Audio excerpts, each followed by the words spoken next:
warahmatullahi wabarakatuh. Selamat pagi dan salam sejahtera untuk kita semua. Bertemu lagi kembali dengan saya, Nur Maulidasari. Saya adalah salah satu staf dari program studi pengolahan hasil hutan, jurusan Teknologi Pertanian, Politeknik Pertanian Negeri Samarinda. Pada pagi hari ini saya akan kembali menjelaskan tentang review materi pada pertemuan ke-15 di mata kuliah Kimia Kayu. Sama seperti di video sebelumnya, sebelum kita masuk ke pokok pembahasan, saya akan menyampaikan terlebih dahulu capaian pembelajaran mata kuliah atau CPMK pada mata kuliah Kimia Kayu. Pada mata kuliah ini, diharapkan mahasiswa mampu memahami komposisi dan struktur kimia penyusun kayu serta pemanfaatannya. Pada pertemuan kali ini, saya akan membawakan pokok bahasan tentang perubahan ekstraktif pada kayu yang disimpan yang merupakan pertemuan kita yang ke-15.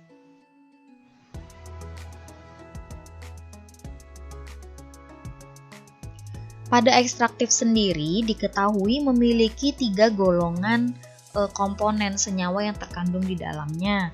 Yang pertama, seperti dijelaskan di pertemuan sebelumnya, saya menjelaskan bahwa ada 3 golongan di dalamnya. Yang pertama adalah senyawa alifatik.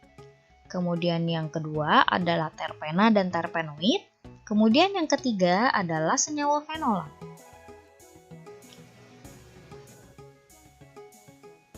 Baik rekan-rekan mahasiswa sekalian, sama seperti di video sebelumnya, saya juga menjelaskan bahwa di dalam kayu itu ada 2 kandungan. Yang pertama adalah kandungan lipofil atau konstituen lipofil, kemudian yang kedua adalah konstituen hidrofil.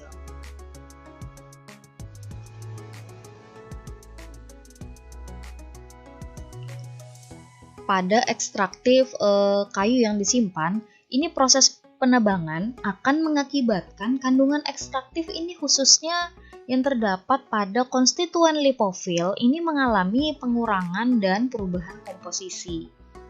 Kandungan ekstraktif pada lipofil yang terdapat pada kayu setelah ditebang itu akan mulai berkurang dan komposisinya akan berubah. Jadi khusus untuk pada kandungan lipofil. Nah, hal ini disebabkan oleh putusnya rantai-rantai sel yang ada di dalam kayu tersebut yang terjadi akibat proses penebangan.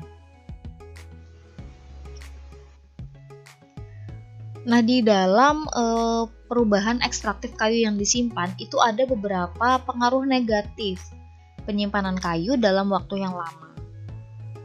Nanti saya akan menjelaskan tentang yang pertama adalah terjadinya penurunan hasil terpentin dan minyak tal yang diperoleh sebagai hasil samping dari pembuatan pulp. Kemudian yang kedua, nanti saya akan menjelaskan tentang kandungan polisakarida di dalam kayu yang juga dapat rentan diserang oleh mikroorganisme perusak kayu selama masa penyimpanan yang lama. Hal ini dapat mengakibatkan berkurangnya hasil pulp yang didapatkan dan kualitas pulp yang didapatkan pun akan rendah.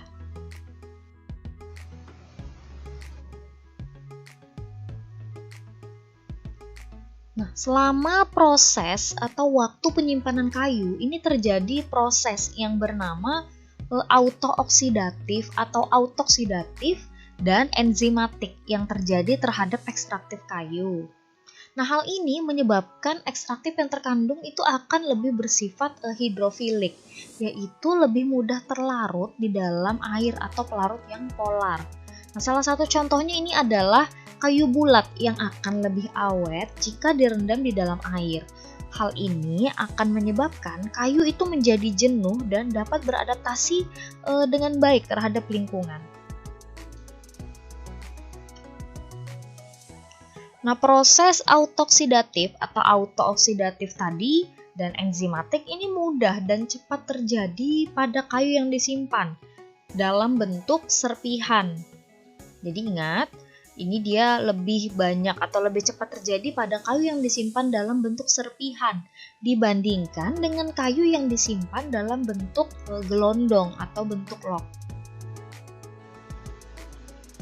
Nah, ini adalah beberapa penelitian tentang kulit kayu dari pohon ulin, dari Eusideroxylon zuageri. Jadi dari kulit kayunya ini diuji terhadap sebagai anti diabetes, dan hasilnya pun memuaskan. Sehingga seperti saya jelaskan di pertemuan sebelumnya bahwa potensi kayu itu tidak hanya digunakan sebagai bahan bangunan, tapi potensi tumbuhan hutan itu terutama banyak digunakan sebagai obat-obatan alami.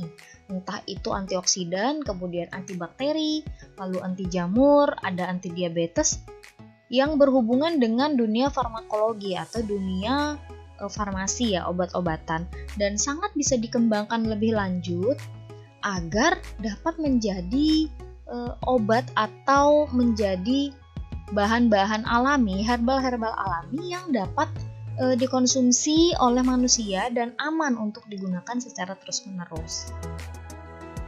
Nah, ini adalah review atau garis besar dalam pertemuan kita nanti yang ke-15 yang akan saya jelaskan lebih lanjut di dalam pertemuan kita secara daring. Untuk mendapatkan materi dan penjelasan lebih lanjut, teman-teman mahasiswa dapat mengakses e-modul atau modul elektronik dan audio podcast yang tersedia di dalam laman Daring Politani Samarinda yang bisa diakses di alamat daring.politanisamarinda.ac.id.